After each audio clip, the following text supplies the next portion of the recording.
Hi, I'm Frank Cabri, Vice President of Marketing at Centrify, and I'm here alongside David McNeely, our Director of Product Management. Welcome, David. And as you know, we do a lot of these Chalk Talks. They're available on Centrify.com. Today's topic is on DirectSecure. So this is a new product offering. We're really excited about it. It's going to be available, generally available as of January 2010. And David, maybe for starters, just tell us a little about this new product and why we think it's going to be so relevant. Sure. We actually built this product at direct request of a couple of our customers. And it came as a result of them trying to address their PCI compliance issues. They had data that was being transmitted from one system to another that, according to PCI, needs to be protected. And PCI does describe in Section 1 around requirements for firewalls and Section 4 for encryption of data in transit, and primarily centered around data in transit when it's going over public open networks. But you know, the heart of what they're trying to get at is let's protect payment card data and make sure that it's secured in transit. The challenge with a lot of organizations is that the applications may be using older protocols, may not necessarily be encrypting in the way they need to now, because they were expecting private lines between the client and the server. A safe on backend. Environment, basically, between the two. Yeah. And so what we built was this solution, DirectSecure, is built on top of IPsec. And quite a bit different from usage as a VPN. It's designed to operate in more of a peer-to-peer mode so that you could describe a group of computers logically that are allowed to communicate with each other, and any traffic between them is all encrypted. That can ensure that you've got data going over encrypted pipes, and you don't have to go back and worry about modifying the application. So Microsoft, actually, you mentioned isolation. Microsoft talks a lot about server and domain isolation. How does this dovetail into what Microsoft's pushing as part of Windows? Right. Microsoft's been promoting the use of server and domain isolation for quite some time. They're starting with Windows 2000, 2003, Windows XP, primarily because they ended up building it for use within their own environment as a way to protect their intellectual property. The idea got started with the typical looking at the firewall, and you get people that break into the network, whether it's from the outside or they come physically on premise and plug into the network. How do you prevent a rogue computer from getting into my intellectual property? And the best way to do that is to ensure that you know which machines are my machines, the trusted machines, versus those that are not trusted.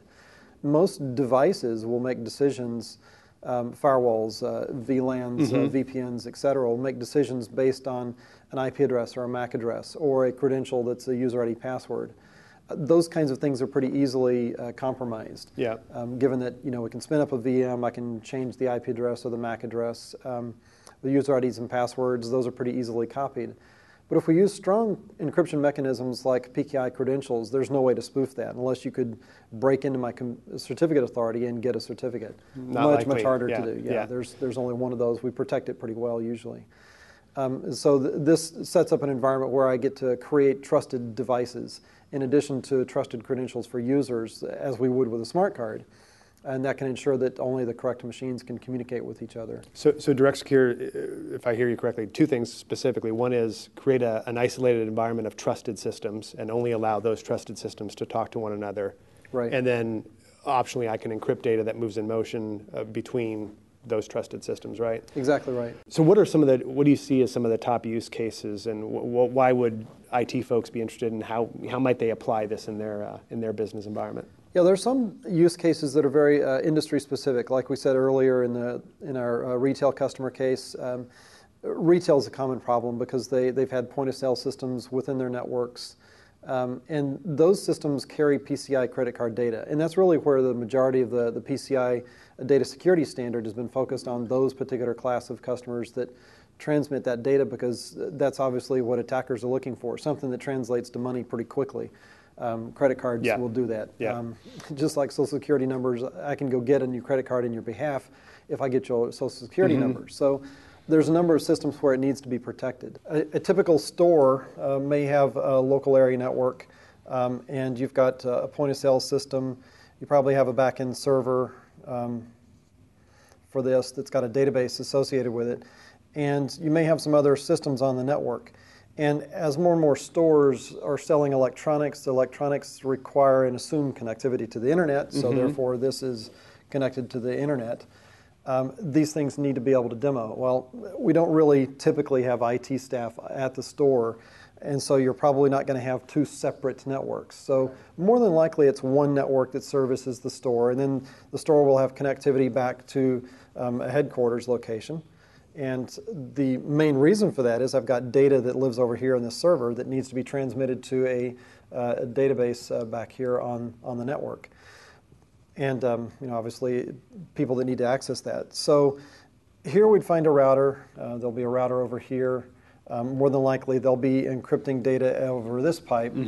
But on the inside of the network, it's not necessarily secured and not an easy way to segment between the different systems. And again, there's not as much security typically placed around here as there is around systems within my data center that are typically much better secured from a physical point of view. But I need this system, and I need this system, and I need this system to be able to talk to each other.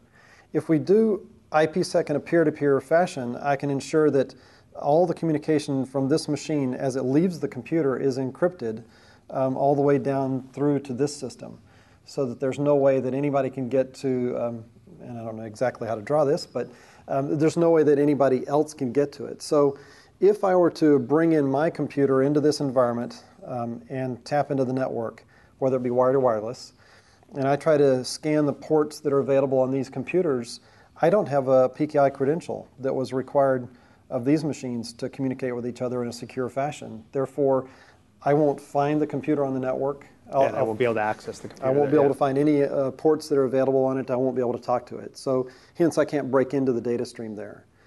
That actually could be used in a lot of other ways. There may be, in other situations we've said, there's on the back end within the data center, there's environments where people run their financial systems, but we only need the financial department to be able to gain access to those sensitive systems. In a lot of cases, it's a smaller subset of people within that particular department. So we can further take this bigger enterprise network that's typically protected at the perimeter and define a subset of systems that are authorized to communicate. So you're kind of pushing some of that security, or you're layering on some of that security closer to where the data is residing, right? And you mentioned something earlier, segmentation. Is that the other way that you might be able to achieve this, is through traditional VLANs and segmenting via switches on the network or routers on the network?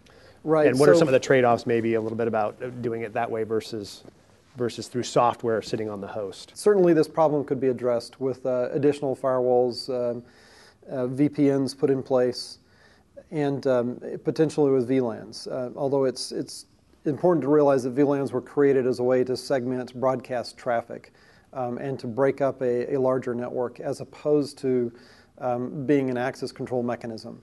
So VPNs and firewalls are typically the access control points that require either some level of identification of the host before they grant access. And VLANs are a little bit easier to manipulate and change which VLAN I'm currently on. But you could either do that in hardware or you do it in software. And of course, there's going to be a cost delta difference between the two of those. The other is flexibility. We virtualized computers to gain a lot of flexibility. In order to take a machine, I can more easily back it up, I can replicate it, I can duplicate that system, I can move it from one piece of hardware to another piece of hardware. It's the same here with securing the network, doing it in software. I get virtualization, which means I don't really have to worry about physically where is that machine located. It's now identified and put into this security group based on an identity of the machine, a strong identity, right? And so I don't need to worry about whether or not it's at headquarters or if at a it's distributed at a remote office store. Or in the cloud, right? Right. Yeah. If I decide to move the server to the cloud, I can still identify the machine, and I can still require peer-to-peer based strong authentication before I allow communications to that box. And more importantly, encrypt the data as it is in transit between the systems. Now, does that become, I'm trying to think of how that works, if I'm virtualizing my environment and my DirectSecure servers are on virtualized platforms, do those policies move dynamically with a virtualized infrastructure? Yes, they certainly do. Given that any of the technologies that we produce, direct control, direct authorized, even this DirectSecure product, they all associate themselves with the logical computer. The logical computer could be physical or it could be virtual. It really doesn't make any difference. But it is more associated with the machine itself. And DirectSecure basically operates by doing two things to the computer. One is to take the group policy requirement for issuing a PKI credential for the host and having the machine automatically go out to a Microsoft Certificate Authority and pick up a machine PKI credential for that computer. And what it's actually doing is it's taking its Kerberos identity, authenticating itself to the Microsoft CA and saying, I need a certificate, and you get a certificate back. The difference is that a certificate has got a private key and a public key associated, so there's no sharing of my secret from the computer itself to any other entity. But we can still validate cryptographically that really is the computer who he says he is. So that gives me really strong identification of the other system, which goes way above and beyond either IP address or MAC address, things that firewalls typically make decisions on today. And if you think about IPsec, it's really a firewall that simply requires authentication of the remote computer before it allows that communication. Yeah. And that's the second thing that we're doing is we're taking a group policy out of the Microsoft environment for configuring server and domain isolation, or IPsec. And Microsoft has this working today in, again, Windows XP and above, or Windows 2003 and above. You could use the server and domain isolation technology. We're just simply making the Unix and Linux systems work with that. Part of that environment. Right, so if there was a client to that server and that client was an XP system, it would obey the exact same policy. It would go pick up a PKI credential and it would communicate in a secure fashion. So a lot of people haven't quite adopted Microsoft's server and domain isolation technology because it didn't work in heterogeneous environments. If you had Unix, Linux systems, you just couldn't make it work. So you mentioned something about, well, on the deployment aspect of this, if I'm either a current customer or a new customer to Centrify, what am I putting out on that server? Is it just DirectSecure, or are there other components of Centrify that I'm loading in that environment? What's the topology look like from a deployment standpoint?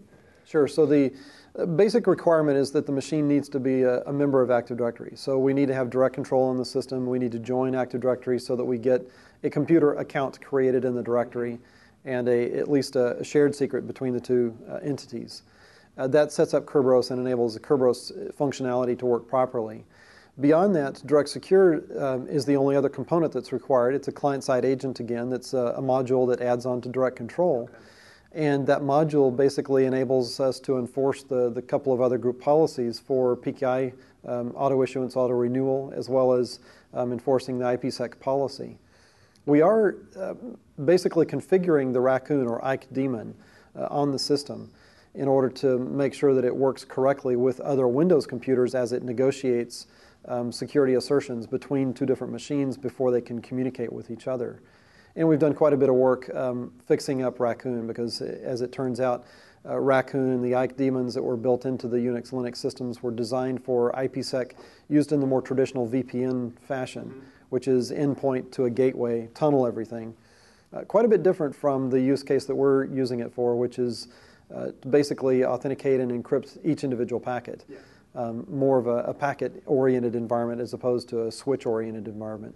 You mentioned a retail scenario. I guess anybody really involved in a PCI requirement or having to meet PCI compliance requirements, I could see them embracing this from the standpoint of isolating servers and showing auditors that, here's my 100 servers out of my 2,000 server population that are, may touch credit card data, and therefore, the other 1,900 servers are out of the scope of the audit.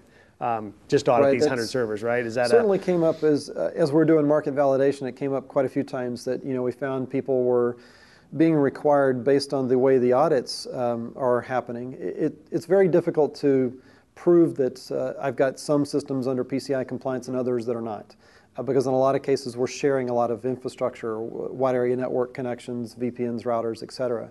It'd be expensive to go back and drop in a completely different physical network topology in order to support PCI systems to keep them completely isolated.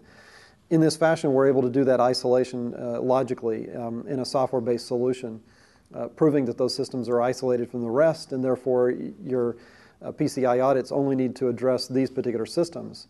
We also learned, obviously the thieves that are trying to get to the information.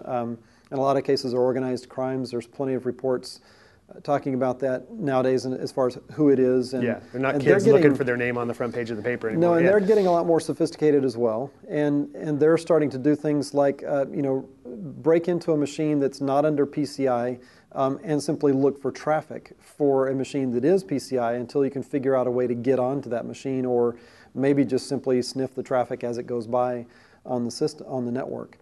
And so that's why the auditors tended to look at, as much as they could, unless you could prove that you were completely isolated. And this at least allows us to do that kind of isolation. So some good use cases that you talked about. Are there any others that come to mind for DirectSecure? As I said earlier, we had a couple of customers that wanted us to build this product. And one of our other customers is in the federal government space. And obviously, if you're in the defense agencies or in the intelligence community, privacy of data and sensitivity of that information is absolutely critical. Mm-hmm. And one of the biggest issues is that, again, all networking technologies that are in use today primarily identify machines based on an IP address or a MAC address, or maybe even a physical port that I plug into. There are some technologies out there, 802.1x, that's used for wireless networks and sometimes for wired networks to have those machines authenticate before they gain access to the network. Mm-hmm. But this is all still sort of viewed as perimeter defense because it doesn't really distinguish one computer from another, other than the network topology itself. So you're in this building, therefore you're associated with, that building's network or maybe that floor, but there's not really additional levels of granularity. And one of the things that our customer wanted was the ability to make sure that their systems were able to communicate to their systems alone and nobody else's, because they wanted to make sure that as they may float from network to network, and if their network has a provider that provides it to them, that they can ensure that their systems are the only ones that are able to communicate to their systems. Now, how do you define your systems? And how do you make sure that this policy that you need to apply to the network access applies only to my systems and grants my people the rights to gain access to the servers? Further, how would you then go back and segregate the traffic between, people that have, maybe one level of classification as far as access to data versus those with top secret clearance? There are various levels of clearance and permissions to access data, and there needs to be a way to apply those kinds of policies.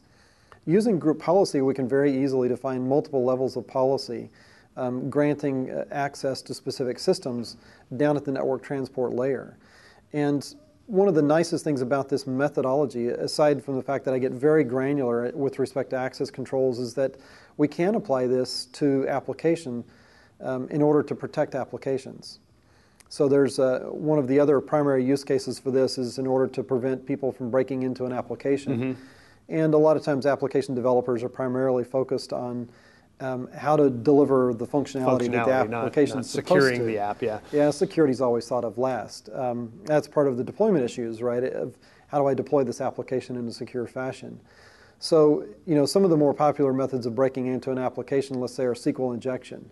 How would you prevent SQL injection? Well, if you defined your application correctly or you patched your SQL servers properly, then you might not have this problem. But another way to do that is to make sure that the SQL server only allows communication from the application that needs to use that data set. A lot of the more modern applications are multi-tiered applications where there's a web front end, there's an app server engine, and there's a SQL engine underneath that in order to store data. Now, the attackers are after the data itself. So why break into the application if it just contains logic? But if the application contains a stored user ID password, I might want that in order to gain access to the data. Or if I know that there's a way to tap into that data stream and just do SQL injection to get my queries sent into the system and siphon off the results via sniffer, that'd be great too. I still get the data that I'm looking for. You mentioned applications. Are there changes that an organization needs to make to their applications to deploy DirectSecure or to embrace DirectSecure, or is that kind of abstracted from the application? It's a good question because most people don't want to make changes to their applications. And that is the nicest thing about this solution is that we're able to protect the applications but do so at the transport layer. In other words, as in the case of our other customer, they had some legacy applications, several applications using older protocols. And yes, it's not the right thing for the application to be doing. They shouldn't be using FTP or Telnet or ports that are not encrypted. But that's just the way they were built years and years ago before security was as a big a concern as it is now. And you'd have to go back and modify the application, which in a lot of cases would require finding developers that could understand the code if you still have the source code. And that can be pretty painful. So addressing the problem down at the network transport layer means I don't need to modify the application at all. I just simply define the policy and say, for this particular port, require authentication, require encryption. And that particular application that rides on that port is now taken care of. And you don't have to do it, across the entire machine. It's not like you're going to require, encryption for all traffic to that particular machine unless you really want to isolate that system at that level. Because usually the next question is, okay, what kind of overhead is that? Encryption costs CPU cycles above and beyond just non-encrypted data. And yes, there is a little bit of overhead for encrypting things, but it's no different than if you were to take a website and switch from HTTP to HTTPS. You still have this negotiation, you still have this encryption of data, decryption of data on both ends. And so there is some overhead to be expected, somewhere between 10 to 20%, depending on the application and how much traffic there is, how big the payload is, and how much encryption you plan on doing. Is it all the ports or just a single port for the application? So it deploys pretty easily. It's very, doesn't require any additional hardware. It's purely done in software, leverages existing policies within the directory, within Active Directory's group policy infrastructure, and doesn't require modifications to the application. So for more information on DirectSecure, certainly visit Centrify.com. Thank you, David, for joining us and giving us a great overview on DirectSecure. Sounds really exciting, and we appreciate you being here today. At Centrify, we're really excited about releasing this product, and again, for more information, Centrify.com. Thanks.